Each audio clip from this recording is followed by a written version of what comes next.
প্রিয় দেশবাসী, আপনারা জানেন আমরা দীর্ঘ ১.৫ দশকের আওয়ামী জাহিলিয়াতের শাসনের পরে আজকে আমরা মুক্ত বাংলাদেশে যে সংসদ ভবনকে আমরা ফ্যাসিবাদ মুক্ত করেছি, সেই সংসদ ভবনের সামনে আমরা গণতান্ত্রিক প্রক্রিয়ায় সেই সংসদ ভবনে যাওয়ার জন্য আজকে আমরা মানিক মিয়া এভিনিউতে এসে দাঁড়িয়েছি। প্রিয় দেশবাসী, আপনারা জানেন দীর্ঘ ১.৫ দশকের বেশি সময় ধরে আমাদের দেশে ছিল বিচারহীনতার সংস্কৃতি। লগি বৈঠা থেকে শুরু করে ২০০৯ সালে আমাদের দেশের যারা ডিফেন্স অফ ফার্স্ট লাইন বিডিআরদেরকে আপনারা দেখেছেন কিভাবে ভারতীয় আগ্রাসনের মধ্য দিয়ে হত্যা করা হয়েছে। প্রিয় দেশবাসী, আপনারা দেখেছেন এই স্পষ্ট বিডিআর হত্যাকাণ্ডকে বিডিআর বিদ্রোহ হিসেবে চালানো হয়েছে। আপনারা দেখেছেন শাপলা চত্বরে আমাদের দাড়ি টুপিওয়ালা ভাইদের উপরে রাতের অন্ধকারে কিভাবে জেনোসাইড চালানো হয়েছে। আমাদের দাড়ি টুপিওয়ালা ভাইদের সামনে থেকে কিভাবে মাইক কেড়ে নিয়ে যাওয়া হয়েছে। প্রিয় দেশবাসী, আপনারা দেখেছেন বাংলাদেশে কিভাবে রাতের ভোট, কিভাবে দিনের ভোট রাতে চালু করার সংস্কৃতি চালু হয়েছে, দামি ইলেকশন চালু করা হয়েছে।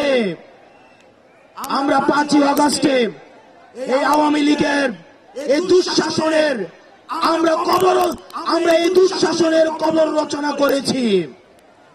আমরা বলতে চাই এই গণভবনে কে যাবে সেটি নির্ধারিত হবে বাংলাদেশ থেকে, ভারত থেকে সেটি নির্ধারিত হবে না। আমরা স্পষ্ট করে বলতে চাই এই সংসদে কে যাবে সেটি নির্ধারণ করবে বাংলাদেশের খেটে খাওয়া জনতা। এই সংসদের মস্তদে কে বসবে সেটি নির্ধারণ করবে এই ভূখণ্ডের মধ্যে যারা রয়েছে সেই ভূখণ্ডের মানুষ। আমরা দীর্ঘ ১.৫ দশকের বেশি সময় ধরে আমরা একটা জাতি গড়ে তুলতে পারি নাই। বিভাজনের রাজনীতি আমাদের মধ্যে ইচ্ছাকৃতভাবে জিয়ে রাখা হয়েছে। আমরা স্টেট ডেভেলপ করতে পারি নাই, আমরা নেশন ডেভেলপ করতে পারি নাই। আমাদের প্রতিষ্ঠানগুলো ভেঙে গিয়েছে, আমরা সুশাসন নিশ্চিত করতে পারি নাই। আমরা ফাংশনাল ব্যুরোক্রেসি নিশ্চিত করতে পারি নাই। আমরা স্বাধীন পুলিশ নিশ্চিত করতে পারি নাই, স্বাধীন বিচার বিভাগ নিশ্চিত করতে পারি নাই। আমরা স্বাধীনতার এত বছর পরেও আমাদের তরুণ প্রজন্ম, আমাদের একটা ইনস্টিটিউশন আমরা প্রপারলি ফাংশন করতে দেখি নাই। আমরা আপনাদের কাছে কমিটমেন্ট দিতে চাই, এই তরুণ প্রজন্ম আমরা ইনস্টিটিউশন গুলোকে প্রপারলি ফাংশনাল করব। আমরা আপনাদেরকে কমিটমেন্ট দিতে চাই, এই বিভাজনের রাজনীতির উঠে উঠে আমরা একতার রাজনীতি বাংলাদেশে চালু করব। আমরা স্টেট ডেভেলপ করব।